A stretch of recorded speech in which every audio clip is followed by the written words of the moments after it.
Ben,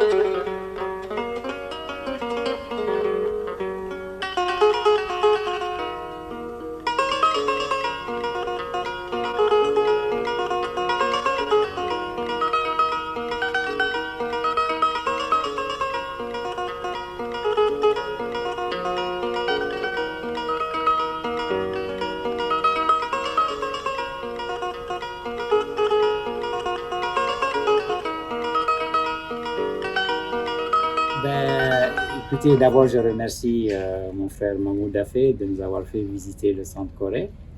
J'étais là au festival cette année. J'étais là à la deuxième édition et je suis revenu 20 ans après.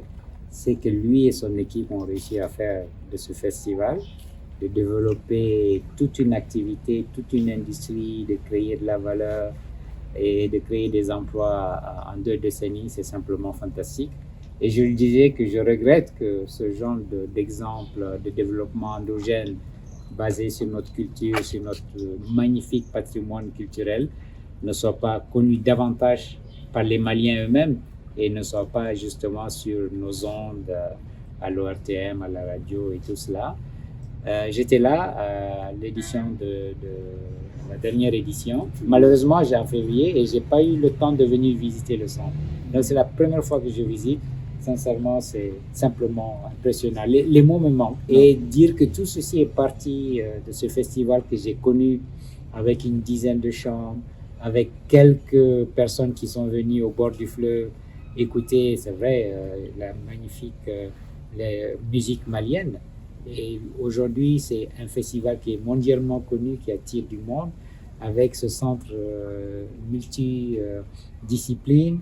Et surtout, il nous a expliqué ce qui lui le passionne maintenant, à savoir les enfants, l'art social, et inculquer à nos jeunes. Nous, notre génération a eu la chance d'avoir grandi avec ces valeurs-là. Malheureusement, avec la modernisation ou le modernisme, on a perdu ça. Les jeunes d'aujourd'hui n'ont plus ça. Donc lui, il essaye d'inculquer ça aux jeunes. C'est quelque chose de fantastique. En fait, le Centre Corée, pour moi, c'est ce qu'il faudrait faire à l'échelle de tous les pays pour qu'on se développe. Parce que le développement n'est qu'endogène. Aucun développement ne peut être importé. Le développement n'est qu'endogène. Tant que nous n'allons pas comprendre cela, ça va être très difficile d'assurer une prospérité économique et sociale. Donc, à mon nom propre, au nom de la délégation du CNPM qui m'accompagne, je félicite encore une fois notre frère Mahmoud Afé pour ce gigantesque travail qui est fait, qui est même plus connu à l'extérieur des frontières du Mali qu'à l'intérieur. Donc voilà, je lance un appel pour qu'on en parle davantage et surtout que les Maliens des 4 coins du Mali viennent vraiment découvrir ce magnifique travail-là de Mahmoud Afé et de toute son équipe. Dans notre pays, on voit là comme une occupation de quelques personnes en marge de la société. Mais c'est une véritable industrie. C'est 3% du PIB de l'Afrique. Ça veut dire que c'est presque 100 milliards de dollars. 100 milliards de dollars, c'est 65 000 milliards de francs CFA à l'échelle du pays.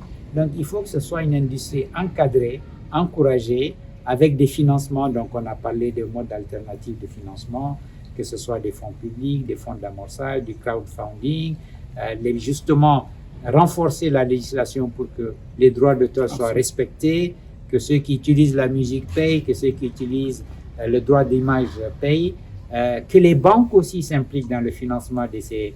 Ce sont des entrepreneurs et on doit les accompagner parce qu'ils créent de la valeur, ils créent de la richesse.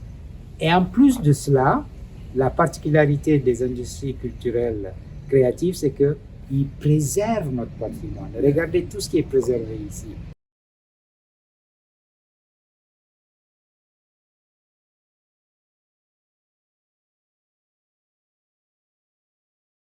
Les industries culturelles et créatives sont des forces vives de notre culture nationale. Il n'y a aucun doute là-dessus, surtout dans un pays comme le Mali, qui est vraiment un carrefour de civilisation. Les secteurs que représentent en effet le livre, le cinéma, la musique, l'audiovisuel, la presse, la radio, les arts visuels ou la mode et le design occupent aujourd'hui des milliers d'emplois et génèrent des milliards de francs CFA de chiffre d'affaires.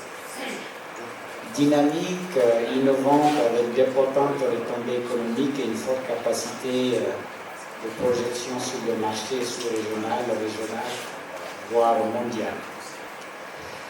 De véritables besoins matériels et financiers existants, dont la satisfaction favoriserait grandement l'émergence des acteurs locaux, en leur fournissant le réseau, les outils numériques, technologiques et autres nécessaires à l'accroissement de leurs activités.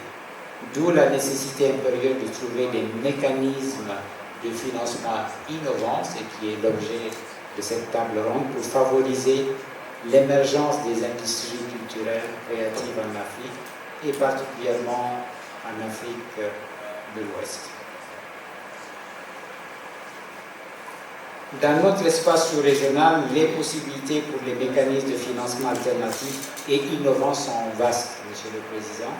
Est-il besoin de rappeler que quelques-unes de ces opportunités ressortent déjà du plan d'action de Nairobi pour le développement des industries culturelles, qui vise à créer un système d'investissement et de financement orienté vers les industries culturelles de concert avec les banques.